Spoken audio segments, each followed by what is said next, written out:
आओ इधर सुना का हो।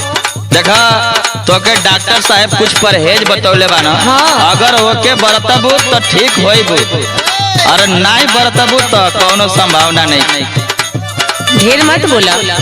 देखा कौन कौन परहेज बा का बोला। डॉक्टर साहब 4 चीज के कैले बाड़े माना, केला मुरई पानी पूरी और भात नहीं है खाना।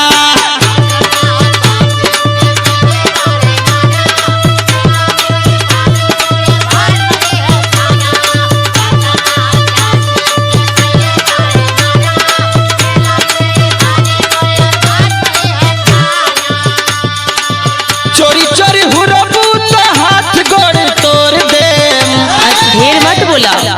चोरी चोरी हुरबू तो हाथ गोड़ तोड़ दे। भात नहीं छोड़बू तो मुंह धके फोड़ दे।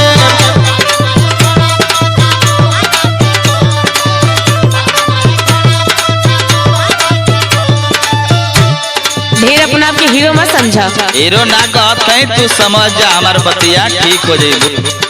तोहरे के लागत है कि समझेबा तो समझब, हमरा पता नहीं खे वो कैसन हम मुआना डॉक्टरवा। कैसन है हमारे 1 नंबर का डॉक्टर है, वो बंगाली है। अरे चुप रहा। सुना सुनावा। बंगलिया डॉक्टरवा हमके लागेला कमीना, टुकुर टुकुर देखेला निहारेला मोर सीना।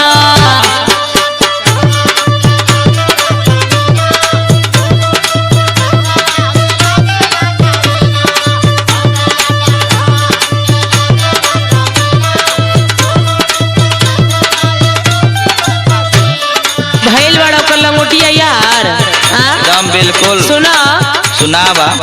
ओकरा के जाई पत्ता बेलना से हुर दे। हमारा के कहे हुरबू तू। ओकरा के जाई पत्ता बेलना से हुर दे।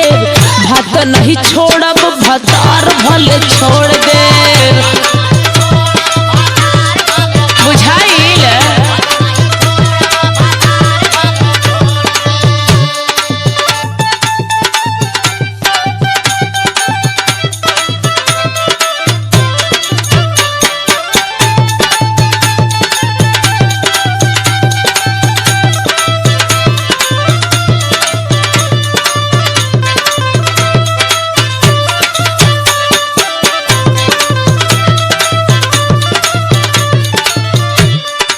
देखा तो के परहेज तक करही के पड़ी।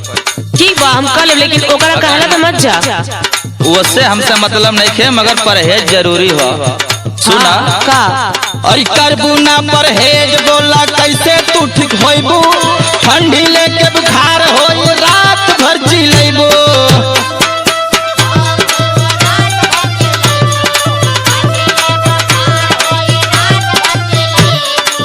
निदिया हराम करबू हमहू मारी मोर दे। निदिया हराम करबू हमहू मारी मोर दे। भात नहीं छोड़बू तो मुंह धके फोड़ दे। असरे न मरबा।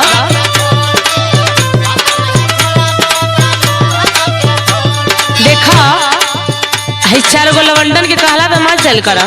वो लवंडा ना हुआ तब का सुना। सुनावा। दावा ओकर काम न करे ओझा के दिखवावा। कौनो ओछत मरले बा हमरा के झरवावा।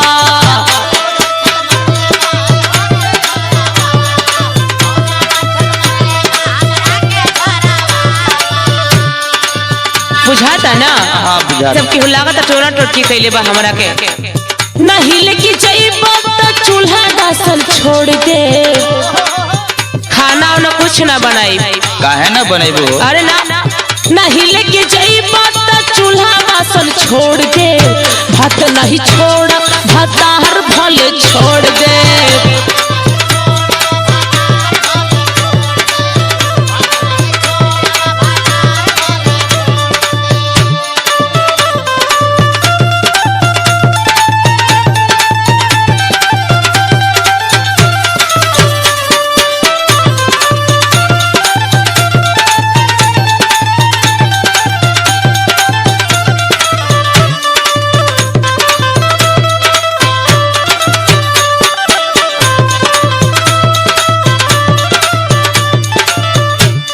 अब तू अंधविश्वास पर चल गइलू।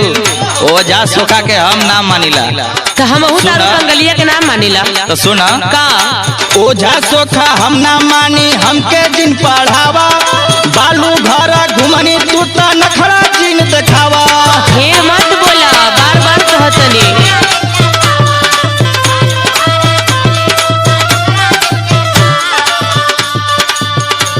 सुना कुल नहीं माने तो नहीं हरदा पहुँचाई, जितना रुपया लागी दावा दुआ करी माई।